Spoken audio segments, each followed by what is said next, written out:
There's a lease renewal sitting on my desk. 3 years, same address, same tenant.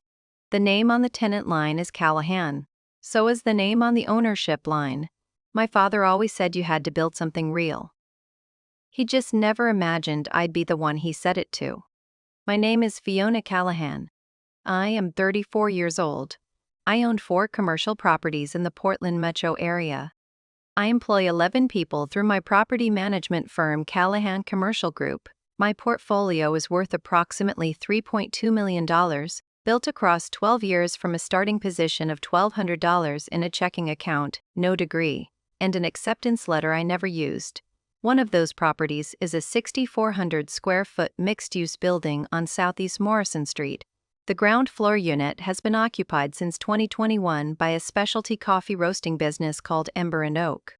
The owner of Ember and Oak is my brother Declan. He has been writing a check to my LLC every month for 3 years. He has never once looked up who owns the building. It simply did not occur to him. Why would it? In the story our family told about itself, I was the one who would be fine. I was the capable one. I was the one who could take out loans like everyone else. This is the story of what I built while they were busy being certain of that. I grew up in Beaverton, Oregon, in a beige 4-bedroom on a street where every house had the same 3 floor plans and the lawns were kept because the neighbors kept theirs. My father, Garrett Callahan, was an electrician for 31 years. A man of complete confidence in his own judgment and very little patience for anyone who had not yet earned the right to an opinion. He drove used trucks until the year he retired, when he bought a 2019 Ford F-150, the first new vehicle he had ever owned, a fact he mentioned at an average frequency of once every 2 weeks for the following 3 years. He kept a base boat at a storage facility and used it 4 times a year. He had a Lazy Boy recliner in the living room that had its own gravitational pull, and he coached his opinions on financial matters from that recliner with the authority of a man who had never once been told he was wrong about anything important. My mother, Loretta, worked the front line of the school cafeteria for 22 years. She was the kind of woman whose entire identity was organized around the idea of family. She photographed every Sunday dinner and printed the photos, kept them in an album on the coffee table with the word "Our Family" written on the spine in her handwriting. Her cruelty, which I recognize now for what it was, never looked like cruelty. It looked like accommodation. She never contradicted my father at the table. She called you an hour later to explain him. She said, "You know how your father is," the way a person says it when they believe that understanding a thing excuses their participation in it. My brother Declan was 2 years older than me, the firstborn son, which in our household carried a specific gravity that was never spoken about directly but was present in every room.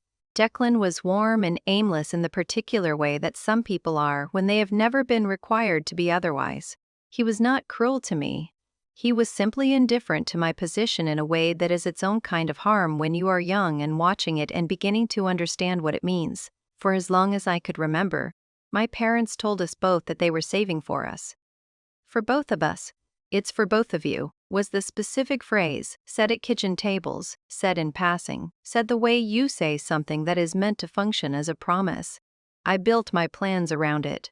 I worked hard in school because I understood in the way that children in modest households understand these things without being told, that a degree was the lever and the college fund was the fulcrum, and both of them together were the only realistic path forward. I was accepted to Oregon State's business program in the spring of 2012. I was 22 years old. I had wanted this for 4 years with the focused, quiet want of someone who has learned not to want things loudly in case they are taken. I did not tell my parents about the acceptance letter immediately. I want to be honest about why. It was not strategy. I was not yet the person I would become. I waited because somewhere underneath the hope I had a feeling I could not name yet, a cold presentiment that the thing I had been promised was not going to be there when I reached for it. I waited because I needed a few days inside the possibility before I tested it against reality. The reality was delivered on a Tuesday evening in August of 2012. Kitchen table Beaverton, my father at the head, my mother to his left, Declan across from me. My father set down his fork, folded his hands on the table in the manner of a man who has already decided, and said that the college fund, the one that was for both of us, the one that had been for both of us for 18 years, contained $31,000. and that he was giving it to Declan. Declan was 24. He wanted to open a coffee roasting business. He had been talking about it for 8 months. My father said, "Declan has something real to build. You can take out loans like everyone else."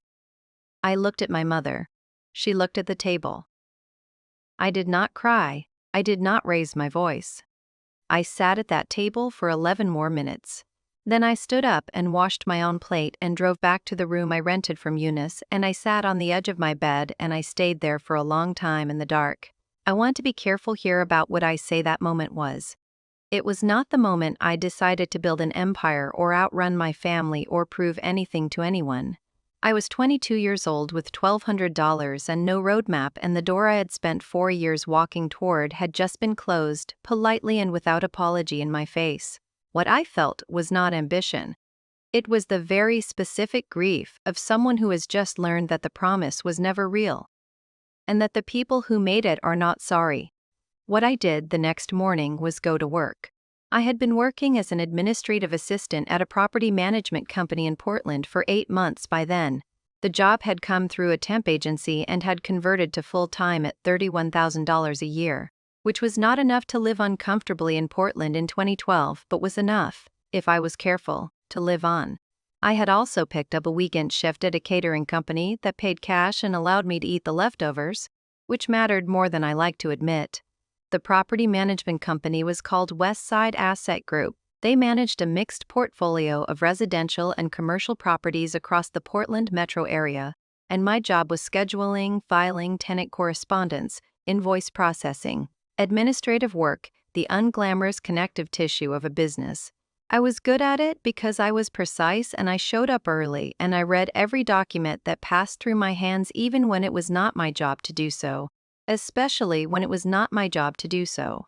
I began to understand over the first year that property management was not the ceiling. It was the floor. The people in that office who had real authority, who made decisions about acquisitions, who understood cap rates and lease structures and the mechanics of commercial lending, had licenses. They had credentials. They had spent time learning a specific language, and I had not yet learned it, but I could see clearly that it was learnable. In the evenings and on Sunday mornings before my catering shift, I studied from my Oregon real estate license using library books and a $49 online course I found through a real estate forum. I passed the licensing exam on my first attempt in the spring of 2013. I was 23 years old. I moved into an agent role at Westside, and I began to understand, for the first time, that I had a talent for this that went beyond competence. I could read a property the way my father could read a wiring diagram. Not just the surface, but the system underneath it. What was connected to what, where the load was, where the failure points were. In 2015, I had saved $19,000. I had been saving for 3 years with the discipline of someone who has no safety net and knows it. Not perfectly, not without sacrifice, but consistently. I had identified a small commercial unit in a secondary Portland neighborhood that the market had not yet found. The seller was motivated. The unit was listed at $159,000.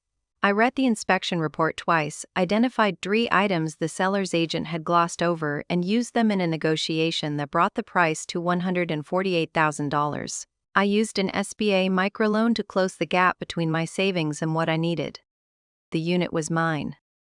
That same year, before I had found the commercial unit, I went to my father. I was 25. I had $8,000 saved, and I had found a property I believed in, and I needed $12,000 in co-signing support to access the financing. I called my father on a Sunday afternoon and explained it to him carefully and specifically. I told him the address, the price, the cap rate, my projection for the first 3 years of rental income. I had the numbers. He said, "I'm not putting my name on something for a girl who couldn't even finish college." That evening, he called Declan to tell him about the opportunity. He thought Declan might be interested in commercial real estate as a side investment. Declan was not interested. The unit sold to another buyer. I watched it appreciate $90,000 over the next 4 years. I want to pause here because I know what some of you are thinking. You are thinking, why did she keep trying? Why did she keep showing up to those dinners, making those calls, giving those people the continued opportunity to diminish her? And the honest answer is that I was not yet done hoping. Not done hoping for the relationship. Not done hoping that my father would one day look at what I was doing and see it for what it was. I had not yet understood that his inability to see me had nothing to do with what I was showing him. It was structural. It was decided. I got my broker's license in 2016. I was 28 years old. That same year, I founded Callahan Commercial Group as a sole proprietorship operating out of my apartment on Northeast Alberta Street. A table, a laptop, a filing cabinet, and my first external client, a small business owner named Marcus who needed help leasing a retail unit and had been referred to me by a contact at Westside. Marcus signed within 3 months. He referred 2 other clients. I kept the rent low and my overhead lower. In 2018, my portfolio reached 3 properties and my net worth crossed $400,000 for the first time. I hired my first employee, a part-time bookkeeper named Sylvia, who had been doing books for small businesses out of her home for 15 years and had a gift for catching the thing that was slightly wrong before it became very wrong. I told her when I hired her that I intended to grow and that I wanted her to grow with it. She is still with me. She manages a team of 3 now. That Easter, 2019, I sat at my parents' table. I was still going, still holding the door open a few inches, and my mother mentioned, in passing, that I was doing well in real estate. My father set down his fork. He said, "Property management is just being a landlord with a business card. It's not the same as building something." Declan's coffee business had lost money for the 3rd consecutive year. My father had quietly given him $22,000 over those years in what he called bridging support. He had never given me $1. I looked at my father across that table. I did not respond. I had learned by 2019 that responding was not the point. The point was the work. The point was always the work. I left that dinner 2 hours early. I drove back to Portland. I went to bed at 9:30.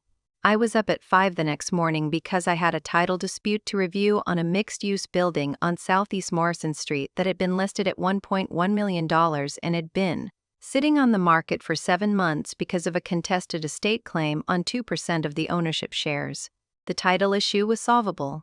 I knew it was solvable because I had read the documentation 4 times and I had found a title attorney named Carol Finch, who agreed with my read. Most buyers had walked away from the dispute because it looked complicated from a distance. Up close, it was a paperwork problem. I had spent 4 years getting very good at paperwork problems. I want to stay here for a moment because this is the detail that I keep returning to. The same week my father told me that property management was just being a landlord with a business card.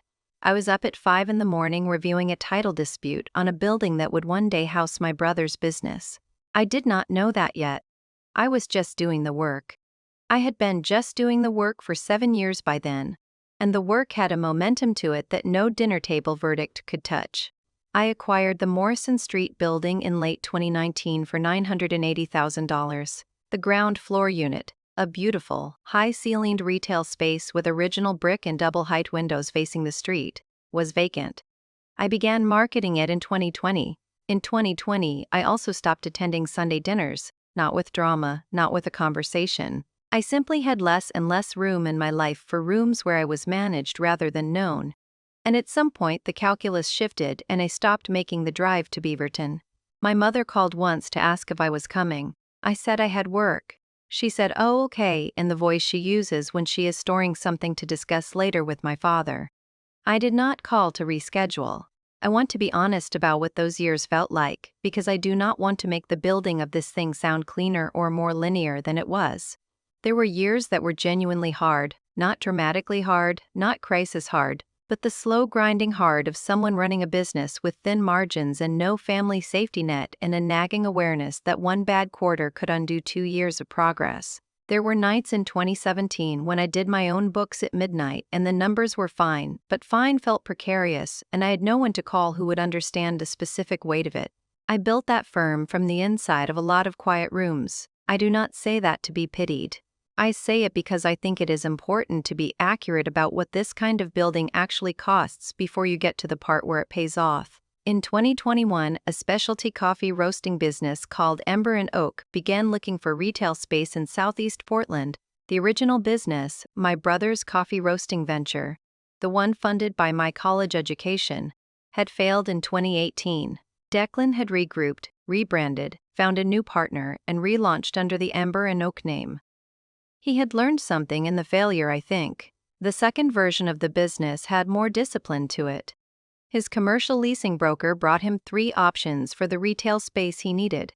One of them was the Morrison Street building. Declan toured it on a Wednesday afternoon in April of 2021. I know this because my leasing manager, Petra Moss, handled the showing personally. Petra has worked for me since 2019. She knew who Declan was. She had known for 3 years. She showed him the space with complete professional composure and told me about the showing that evening in a single sentence. "Your brother was here today. He loved the space." I said, "What did he think of the light?" She said, "He stood at the front window for about 2 minutes." I thought about that for a moment. I said, "Drop the lease." The lease was administered through Callahan Commercial Group's property management arm. The LLC name on the agreement was Morrison SE Holdings. Declan signed a 3-year lease at $4,200 per month. He told my parents he had found a great space in Southeast Portland. My father said it sounded perfect. My mother called me that same week, not to mention the lease, but to tell me that Declan was really coming into his own. I said, "That's good to hear." I meant it. For 3 years, Declan built his business in my building. He refinished the concrete floors. He installed custom shelving along the east wall. He put his logo on the window in matte black vinyl. He became, according to the reviews I occasionally read, a respected name in the Portland specialty coffee community. I collected his rent every month through an automated payment system that deposited to an account he never thought to trace. He wrote Ember and Oak checks to Morrison SE Holdings the way you write checks to utility companies, without thinking about who is on the other side. I watched the business grow from the remove of the landlord who reads monthly financials. The numbers were good. They kept getting better. I was genuinely glad, not because of what it meant for me, but because watching someone you grew up with finally find their footing has its own uncomplicated satisfaction, separate from everything else. In late 2023, Declan's 3-year lease came up for renewal. He wanted to expand. The second-floor office unit had become available, and he wanted it added to his lease. He contacted the property management company. An account manager scheduled a lease renewal meeting for March of 2024 at the Callahan Commercial Group offices in Northwest Portland. Declan did not look up who owned the building before that meeting. It had simply never occurred to him. He had been writing checks to an LLC for 3 years, and the checks had cleared, and the building had been well maintained, and the property management company had been responsive and professional, and there was nothing about any of it that prompted a question. Why would it? He was a coffee roaster, not a title researcher. He assumed, as most people assume, that the building was owned by some faceless investment entity that had no particular interest in him beyond the monthly payment. He had no reason to think otherwise. He arrived at the Callahan Commercial Group office on a Tuesday morning in March. He had a folder. He had a proposal. He had done his homework, pulled comparable lease rates for the neighborhood, prepared a reasonable argument for the terms he was looking for. Petra greeted him at reception and brought him to the conference room and set a glass of water in front of him and told him the principal would be right in. He looked around the conference room. Through the glass walls he could see the open plan office. 6 people at their desks, a wall with the firm's branding, a framed property map of the Portland metro area with small flags marking the portfolio. He looked at the name on the folder Petra had left on the table, Callahan Commercial Group. He thought, briefly, that it was a coincidence. A common enough name. He was looking at his phone when I walked in. I was carrying the lease renewal document and a folder. I sat down across from him. I said, "Hello, Declan?" He looked up.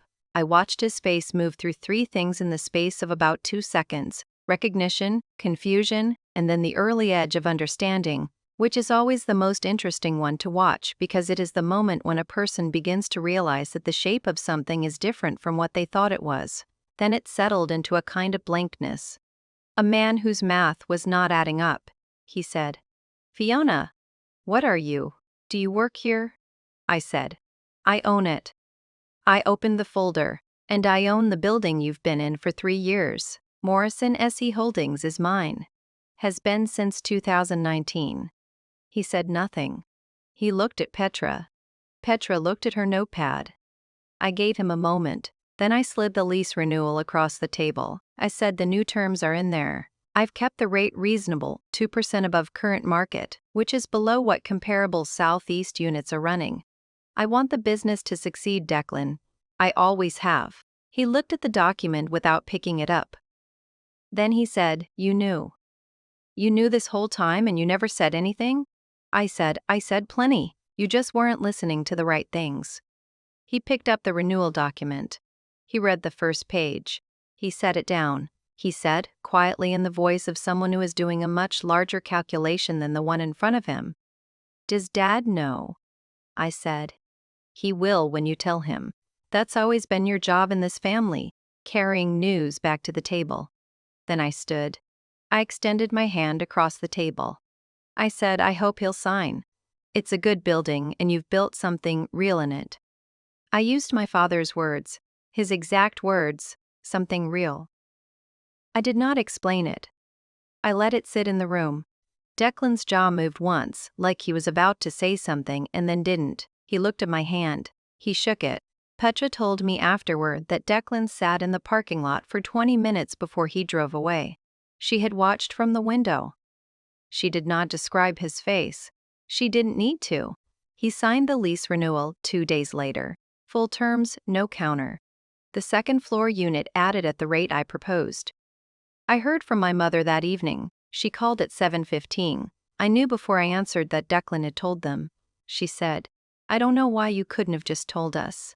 She said it in the voice she uses when she is genuinely confused, which is the same voice she uses when she has decided not to examine something too closely, because examining it would require her to say something different than what she has already decided. I said, Good night, Mom.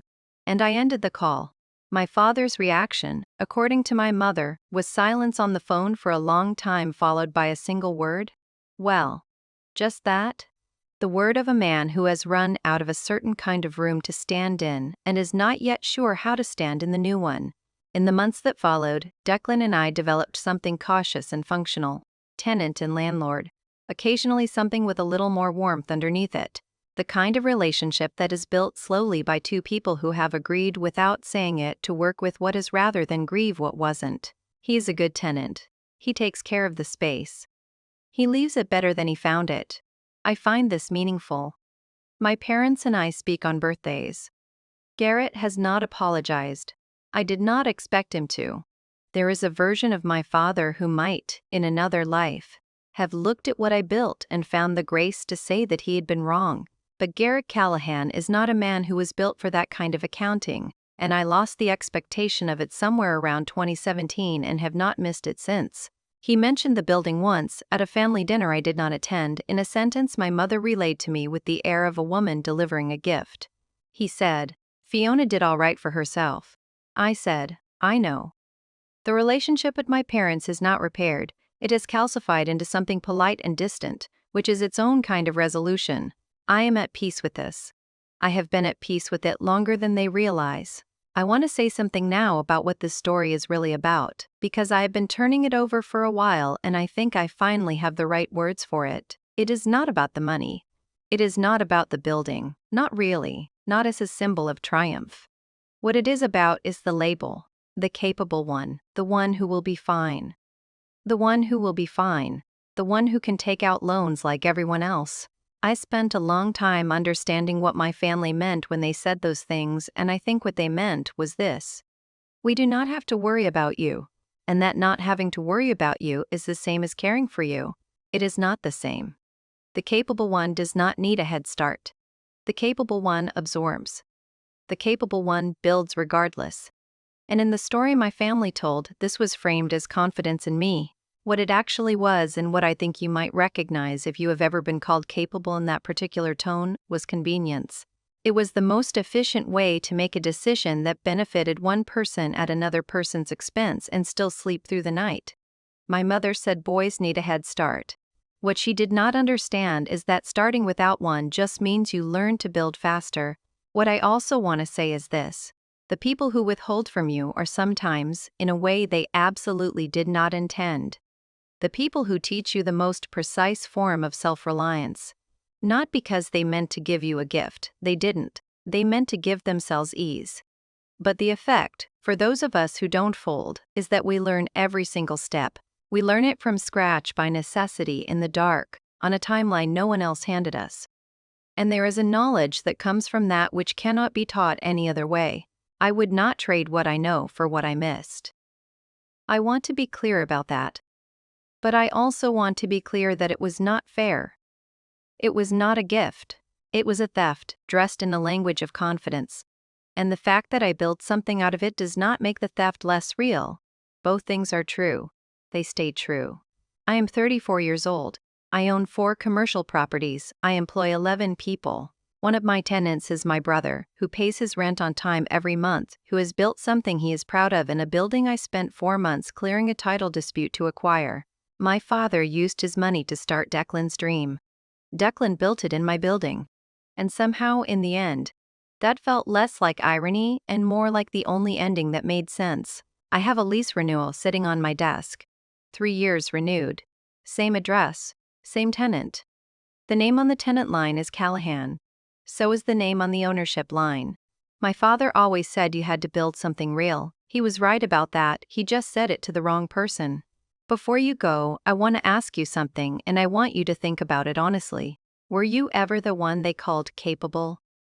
Not as a compliment, but as a reason to give you less. How long did it take you to realize the difference? Leave your answer in the comments. And if this story reached you, please subscribe. Every story we tell here is one that deserves to be heard. And your being here is what makes it possible to keep telling them.